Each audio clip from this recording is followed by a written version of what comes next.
Inabot na tayo ng hapon, wala tayong magagawa. Hanggang hating gabi na naman tayo magdadrive. Siguro hanggang sa ano tayo, yan, pwede ka magtimpla ng kape, no? So yan, malinis mga kapatid, di ba? Malinis ang aming shower area. Kung sa rest area, doon na tayo magpapahinga para at least makapagmaneho tayo. Kung kaya doon sa ESO sa may Tesalon, titignan natin, ano? Good evening mga kapatid. Dito na tayo sa Terrace Bay, 100 kilometers away sa ating ang mga kabady natin. Natutulog pa sila, no? Pero tayo, kanina pa tayo gising ng 40 minutes ago. 6:30 kasi yung alarm ko. Tara mga kapatid, mag-fuel tayo at linisin natin yung salamin natin. Okay, bago na naman to,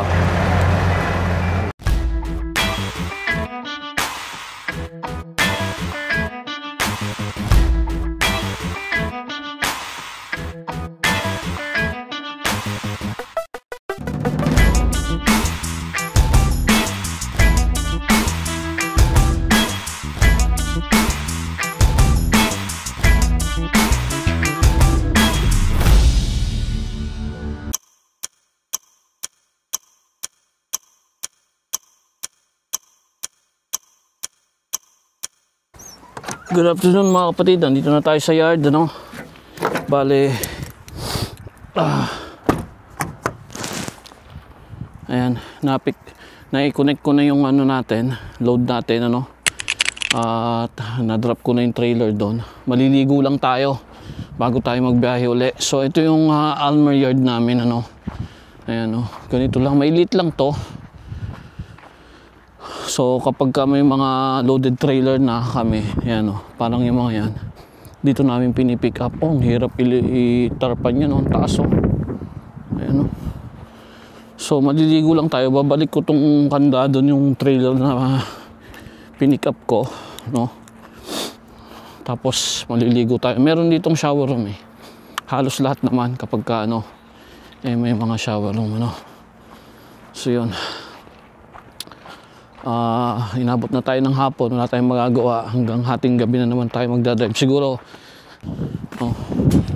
para presko na tayo, hindi na tayo dadaan pa sa Flying J. Hirap pag-parking doon. So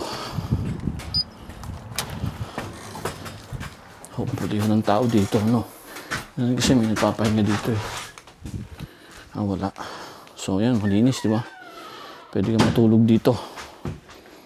Ayan, pwede ka magtimpla ng kape, no? So ayan, malinis mga kapatid, di ba? Malinis ang aming shower area. So yun lang muna mga kapatid, ano? Magsha-shower muna ako, then kita-kita tayo sa daan maya-maya lang. Okay mga kapatid, we're done. Balik na tayo. Tayo babiyahe na. Presko na. Anong problema? Lamig ng simoy ng hangin. Pero wala tayong jacket. Ano lang, ito, warmer lang. Okay. So diretso na tayo ng biyahe, no? Doon sa rest area, doon na tayo magpapahinga para at least makapagmaneho tayo. Kung kaya doon sa ESO sa may Tesalon, titignan natin, ano? Mamaya, pag kaya pa. Kaya pwede ako mag-drive hanggang alauna. So yun yung truck natin. Ito yung yard namin. So kita-kita tayo sa daan mga kapatid.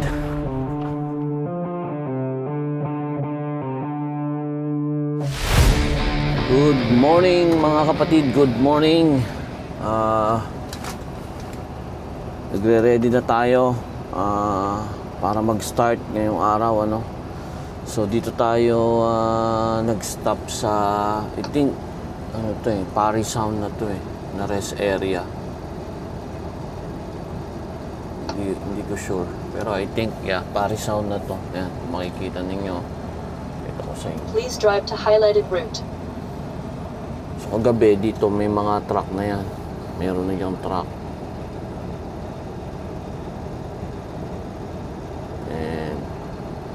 puno na. Pero yung gilid, wala pa yan. So, nagkaroon na rin ng truck dyan. Yan.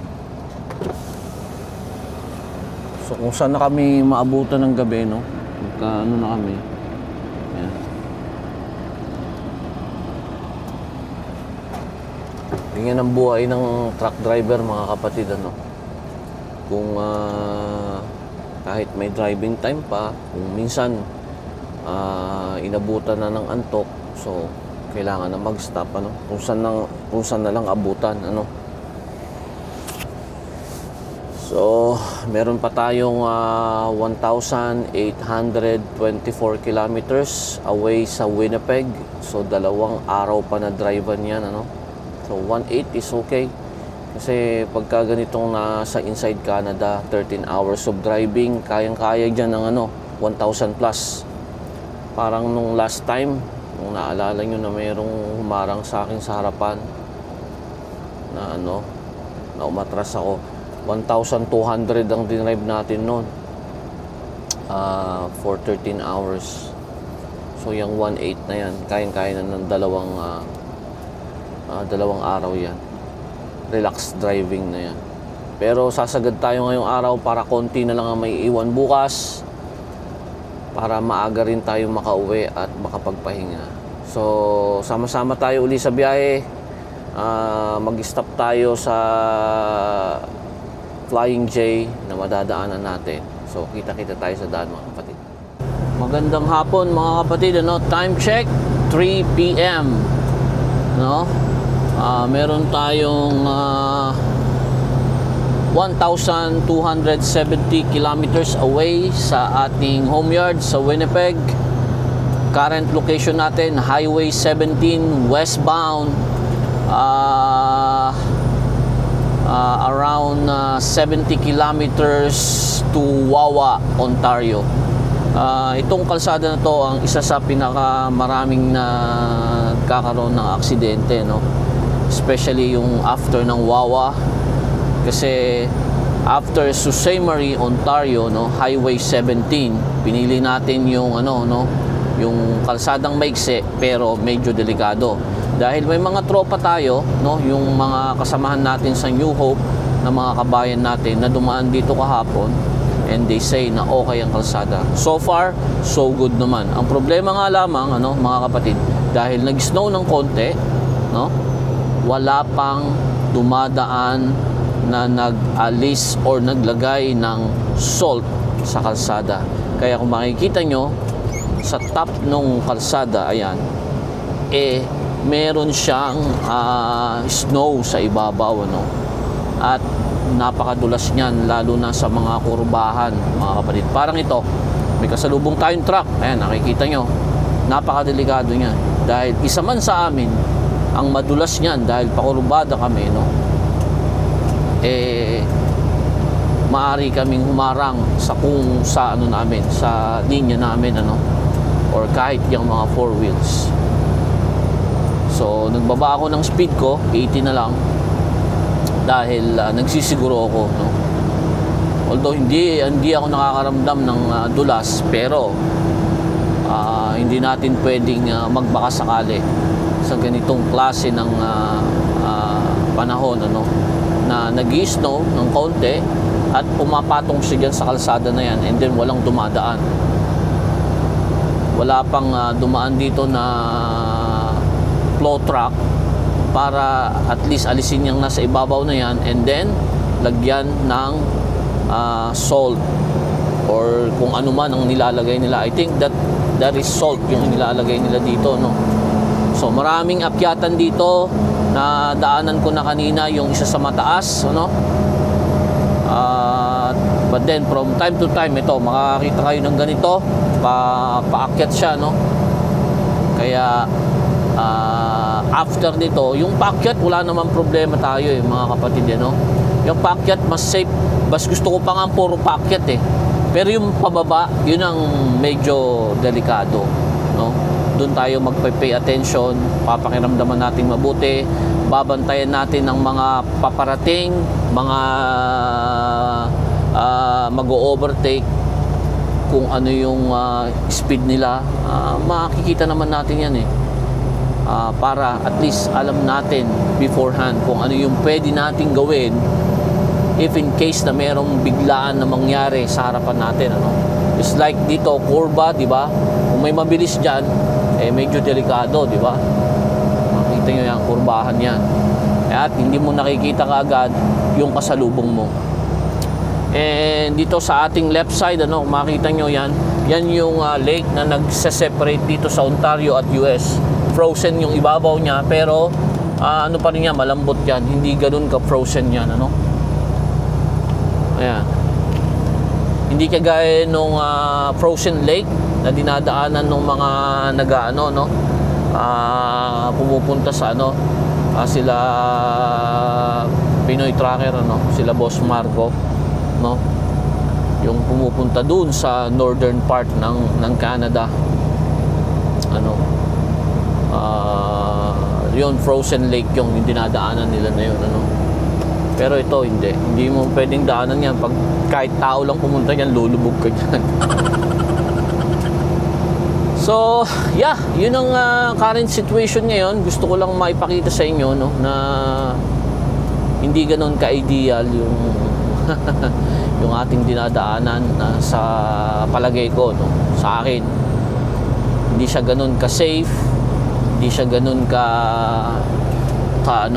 kaganda yung kalsada dahil merong naipon na kaunting snow sa ibabaw na kung saan maaari tayong madulas, kaya nag-iingat tayong mabuti.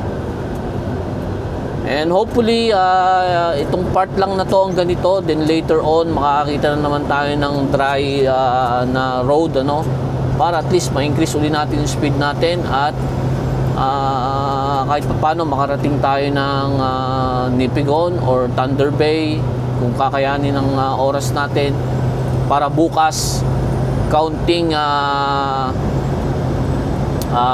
na lang yung matitira sa ating biyahe para maaga tayo makauwi. Magawa natin yung mga dapat nating gawin, kailangan nating gawin every time na mag-o-off tayo, no? Kasi every time na babalik sa yard, mag-o-off kami minimum of 36 hours, 2 days, ganyan. Pwede ngang 3 days, pero ang ginagawa ko is 36 hours lang ako nagpapahinga ngayon, ano, dahil kung maalala ninyo, nagbakasyon ako ng 10 days, so nagbabawi ako ng biyahe ko para kahit papaano yung mga araw na pinahinga ko is matapatan ng medyo biyahe pa ng biyahe, ano. Kasi yun naman ang reason natin, kailangan natin magtrabaho, kailangan natin kumita para meron tayong maitabi. So yun lang muna mga kapatid, ano. Maya-maya lang kung meron akong makitang magandang i-video, then magbabalik ako. Pero kita-kita tayo mamaya kung saan man tayo mag-stay ngayong gabi. Hopefully hindi pa ako pagod at may time pa ako para mag-video mamaya pag stop ko. Kung saan man tayo aabutin, ano, tatansyahin ko na lang. Pero ang naisip ko is around Nipigon or Pass Lake dyan sa may Ontario, no? Mga 600 to 700 kilometers away sa Winnipeg. So kita-kita tayo maya-maya lang mga kapatid. Good evening mga kapatid, dito na tayo sa Terrace Bay, 100 kilometers away sa ating expected stop over for the night. 100 kilometers away. So konting-konti na lang, mag-stop na tayo. Ang ganda ng takip silim doon, sayang di natin abutan, no? Para makita sana natin yan, ano? Pero wala nang chance. Bago tayo dumating dyan sa area na makikita natin yung lake, tapos makikita natin yung ano, yung sunset na yan is madilim na sigurado. So wala nang chance na makita yan. I don't know, let's see. Kasi yung area na yan sa west yan, ano, lalo na sa Vancouver area, minus 2 hours, mag-aano pa lang doon, alas 5 ng hapon, no? Pero dito mag-aalas 7 na ng gabi. kung nasaan tayo. So I don't think na makikita pa natin yung magandang sunset na yan. Hindi tayo aabot, no? Bitin tayo ng 1 oras. So naplano ko na mag-stop ako ng Nipigon. Magpapadiesel lang tayo, no? Dyan sa may ESO. And then kaya dyan ko naisipan is may laro ngayon ang Lakers at ang Denver. So manunod ako. Kaya naisipan ko dyan na lang ako mag-stop sa Nipigon. 1 hour from now, 8:30 PM ang start ng laro nila. So sakto lang. Makakakain pa ako, makaka-prepare bago mag-start yung game. So makakapanood tayo ngayong gabi. Yan lang naman ang libangan ko kapag sa biyahe, sa bahay, kapag may laro ang NBA, nanonood tayo.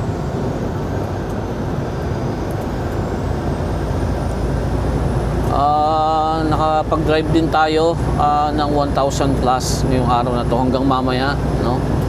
1,000 plus din. So may maiiwan na 800 kilometers bukas.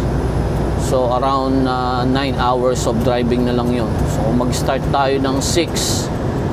So 6 less than 1 hour pa. Sabi mo na 5 na yun. 5, 6, 7, 8, 9, 10, 11, 12, 1, 2. Just after lunch. Sa na tayo niyan. Nasa Manitoba. Between 1 to 2 PM Manitoba time. Bukas. So maaga-aga pa yon. Maliwanag na maliwanag pa yon sa Winnipeg pagdating natin. So may mga magagawa pa tayo sa mga oras na yan, kasi ang magiging rest natin is bukas, no?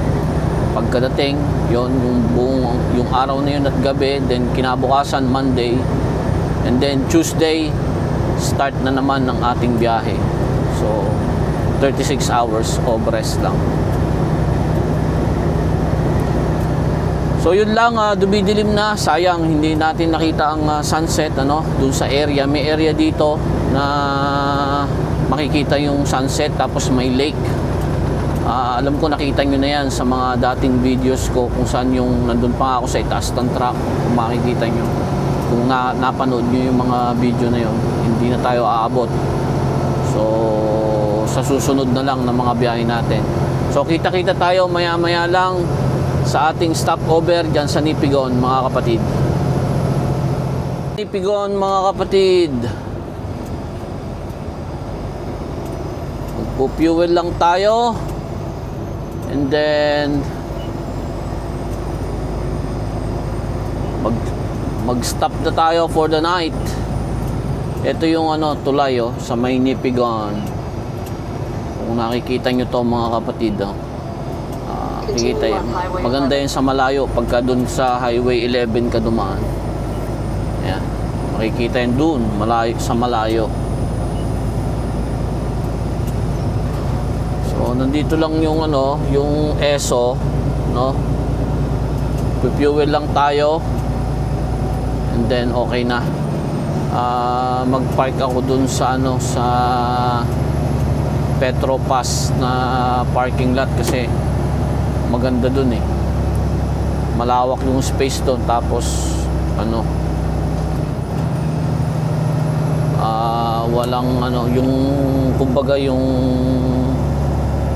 daan is walang snow masyado, I think kasi dito sa may ESO lubak-lubak yan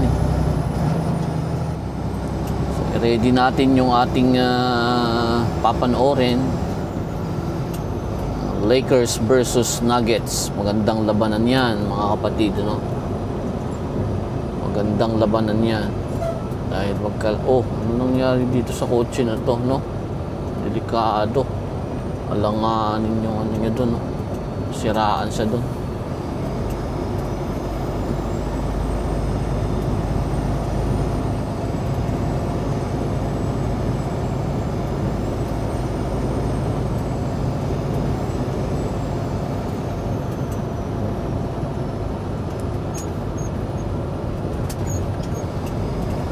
Pero kung Flying J pa rin sana kami ngayon, no? Didiretso pa ako ng Flying J ngayon. Diyan sa may Pass Lake, ano? Mga 40 minutes away yun dito eh. Kaso wala. Pag inside Canada, hindi na kami Flying J eh. Kaya hindi na lang.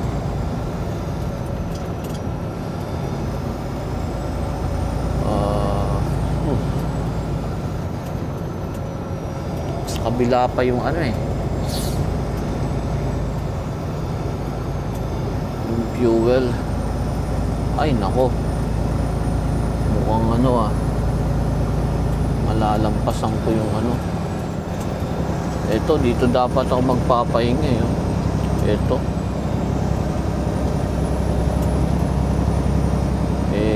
kailangan bukas na lang ako mag-fuel pala. Bukas na lang ako magpo-fuel. Kasi dun pa yung ano eh, yung ESO eh. No? Bukas na lang ako magpo-fuel.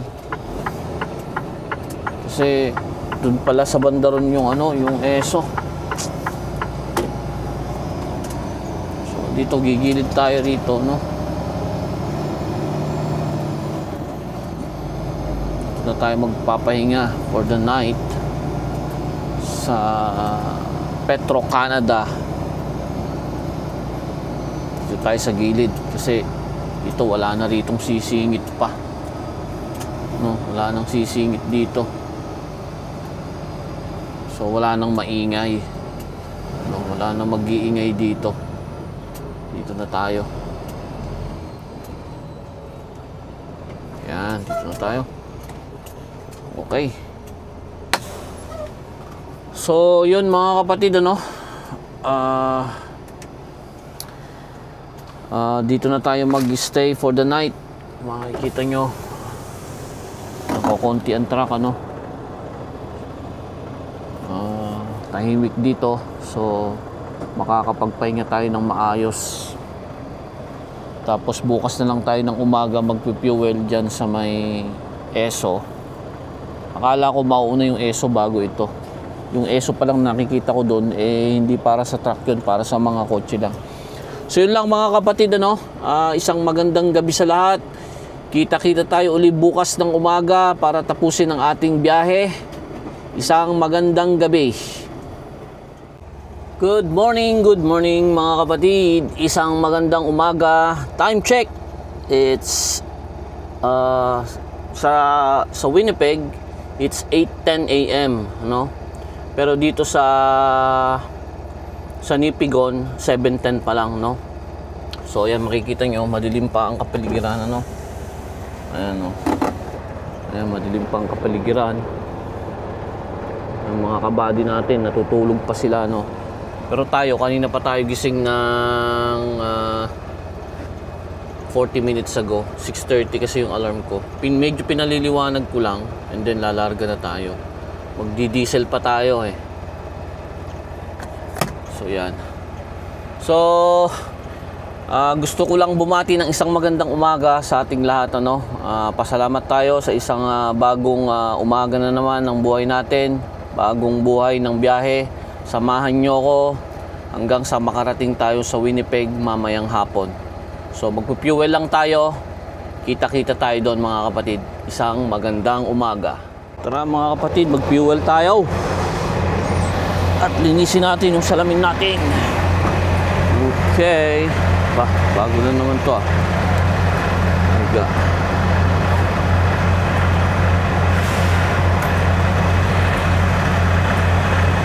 Yes. Kailangan natin resibo, English, diesel, tractor, yung pin ng card. Yes. Enter, enter. 394, enter, enter, enter, enter, enter. Okay. Pwede na yan.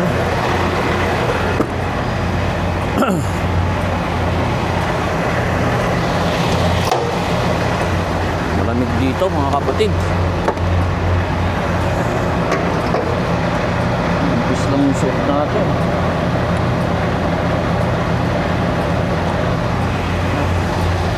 Ayusin natin yung salamin natin, ano? Kasi nanggigitata na.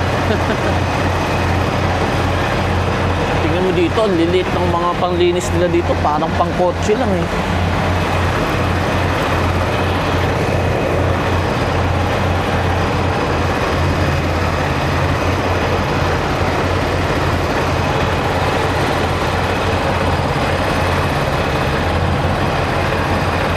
Mamayang ano, hapon, nasa ano na tayo, nasa Winnipeg na tayo mamayang hapon niya.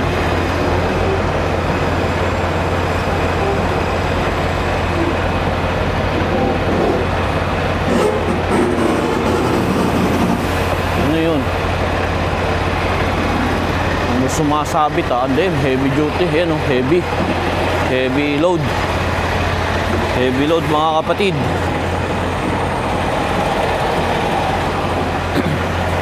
Oh, sira na yung ano dun sa kabila, panlinis.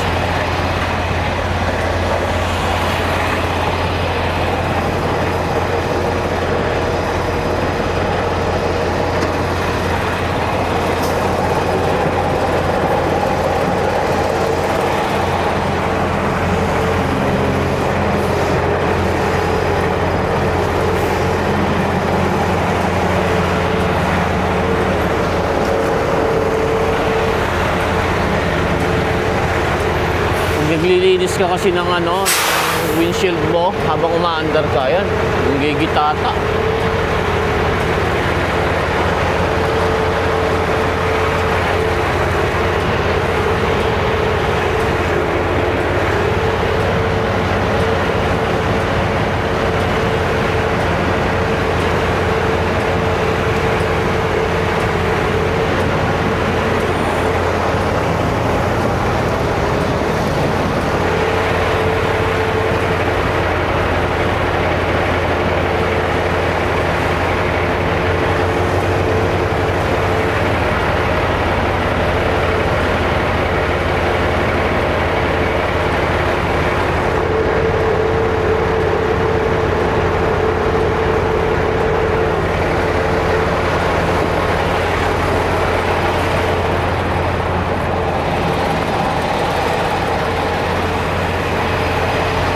Punuin natin to ng gusto para pagdating sa yard eh, hindi na tayo magpo-fuel.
Totoo lang, kanina mga kapatid eh nag-tag test lang ako, hindi ako nag-check ng ating ano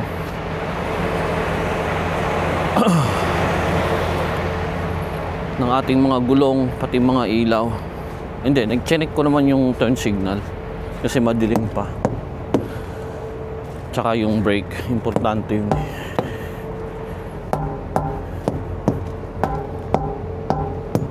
Ito may malambot na isang gulong oh. I-report ko na lang yan. So load natin, ayos na ayos. So, ang galing nung nag-ano yan oh. Matyaga yung nagbalot niyan, nag-tarp, kasi maayos oh, pantay na pantay.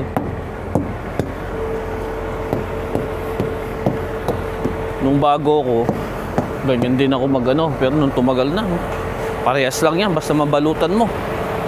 Kasi pagka ganyan ayusin mo ng gusto, magtatagal ka yan. Buti sana kung binabayaran ka ng per hour.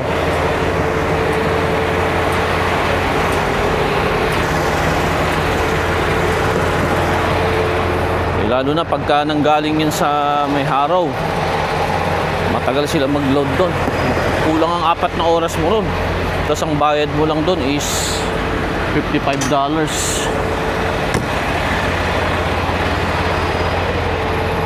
Pinaka mababa mo na yung ano doon, 3 hours, 3 to 5 hours ka doon.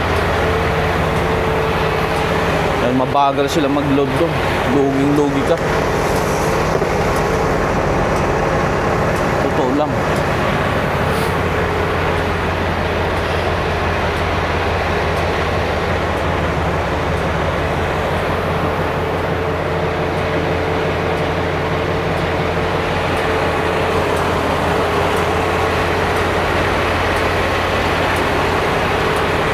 So after nito, magpo-fuel din tayo ng ano, ng DEF, ano. Kasi may ano na eh, less than half tank na yung DEF ko.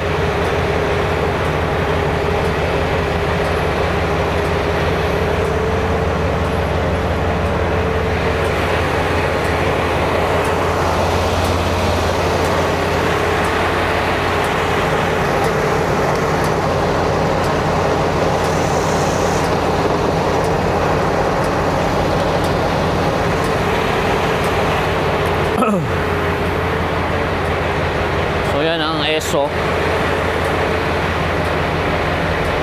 Tingnan ko kung may shower dito. Kung may shower dito, dito na lang tayo mag-shower.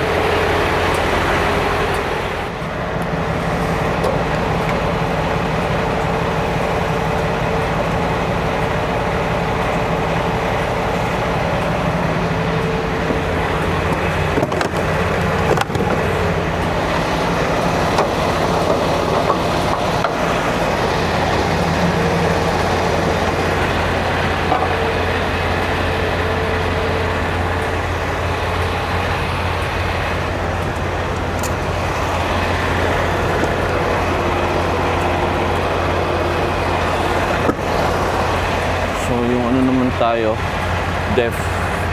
Itong pangit pa rito, ewan ko. Hindi ko alam kung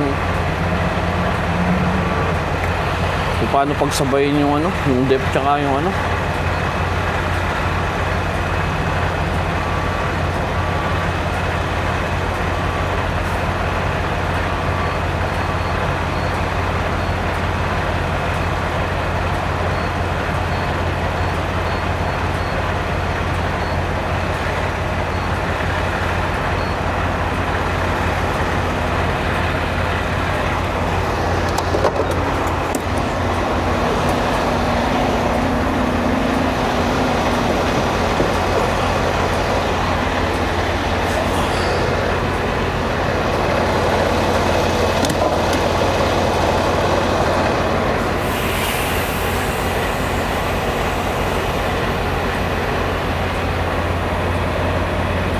I think mayroon ditong shower. Hindi ako nagkakamali.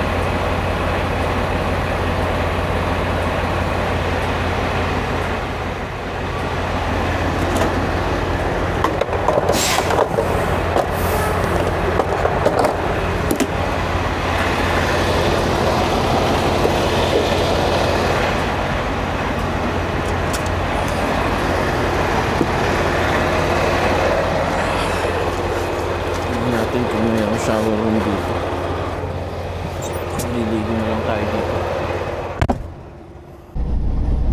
Good afternoon mga kapatid.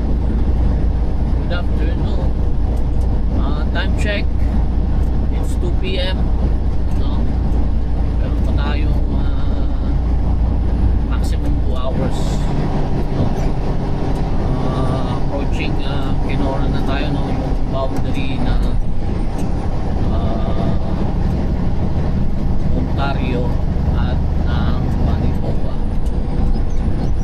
So maya lang nasa yard na tayo, no? At ano, tutuwa ako, no? ganun kalaki yung channel natin, meron na tayong mga kahit paano na tulungan ng mga kapatid natin na nangangailangan ng information. Meron tayong mga kapatid natin na nai-inspire, no? Na nagpalit sila ng career nila at ngayon ay nakakuha na sila ng mga lisensya nila. May mga nagme-message sa akin, ano, papasalamat sa mga ina-upload natin dahil nai-inspire sila, no? At nakakakuha sila ng mga impormasyon na kailangan nila para makapag-decide din sila na mag-jump in sa tracking. So natutuwa lang ako, no? Dahil ganun din na nangyari sa akin noon, no? Sa tulong ng mga iba nating mga kapatid na nag-vlog, na-inspire ako sa kanila, nakakuha ako ng impormasyon ng kasunod ko para subukan at pumunta sa larangan ito. Although gusto ko na pumunta na to, but then namatay yung desire ko, and then nabuhay ulit. Sigurado nakapanood ako ng mga videos galing sa ating mga kapatid na nag-vlog dito sa Canada. Kaya in return, bilang pasasalamat, sabi ko noon, pag nakapunta ako ng Canada at naging truck driver ako, I'll make sure na gagawa rin ako ng mga videos for me to give information and to inspire yung mga kapatid natin na nagnanais na tahakin ang parehas na landas na tinahakbo. Kaya congratulations sa mga kapatid natin, ano, na nakakuha ng lisensya. Tuloy nyo lang yan at hopefully one day magkikita-kita tayo sa kalsada, no? Napakasarap sa pakiramdam, no? And meron din tayong mga kapatid na tumatawag, no? And nagtatanong about sa mga trabaho na meron na pwedeng may-offer sa kanila bilang isang truck driver na wala pang experience. Meron din tayong mga kapatid na natin na nabigyan ng impormasyon, ano, nabigyan ng mga